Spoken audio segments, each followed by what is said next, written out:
মুহূর্তে আমরা চলে আসলাম হরিপুর ব্রিজের একদম শেষ মাথায়। তো এখানে এসে দেখলাম যে ফুচকার দোকান, তার পাশাপাশি অনেক দোকান এখানে আছে আর কি। তো এই মুহূর্তে আমরা ভাইয়ের সঙ্গে কথা বলবো যিনি ফুচকার দোকানে আছে। তো চলে আসেন।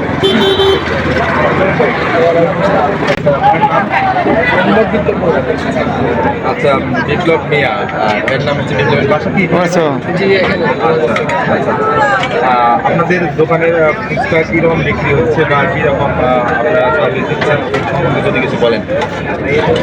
আমাদের ফুচকা আলহামদুলিল্লাহ আমার সালাদ আমাদের সার্ভিসের হচ্ছে আমাদের ফুচকা যা যা আইটেম আছে A to Z শুরু থেকে শেষ পর্যন্ত যা যা আছে সব কিছুই আছে আমাদের।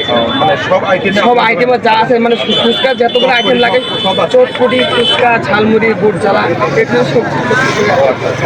মানে আজকে আমার মাংস জ্বালা ছিল এখন আবার বন্ধ রাখছি আবার কিছু মাংস ঝোলাও আপনারা ইয়ে করেন। আচ্ছা আচ্ছা, সুপ্রিয় দর্শক, এখানে ফুচকার যে যাবতীয় আইটেম সব কিছু এখানে পাবেন। তা বাদেও এখানে যে মাংসের যে ঝালা বলে সেখানেও সেটাও পাবেন এখানে। তো বিশেষ করে যে দর্শনার্থীরা এখানে আসে, মানে গত দিনের তুলনায় এখন কীরকম দর্শনার্থী আসছে বা এখন কীরকম আপনাদের বেচাকেনা হচ্ছে? এখন আল্লাহ দিলে সেল হয় 7টা দুদিন সেল হয় বেশি শুক্রবার শনিবার করে বিশেষ করে। তাছাড়া এমনিতে মোটামুটি আলহামদুলিল্লাহ ভালো মানে সপ্তাহে শুক্রবার এবং শনিবার বেশি হয় আর কি, সেলটা বেশি হয়। শুক্রবার শনিবার বাদে একটু মানে কম আসে, কম আসে তাও চলার মতো আলহামদুলিল্লাহ হয়। তো সুপ্রিয় দর্শক, আপনারা বন্ধের ছুটিতে যেমন শুক্রবার শনিবারে এখানে আসতে পারেন। এই ভাইয়ের দোকানে বিপ্লব ভাইয়ের দোকানে আসতে পারেন।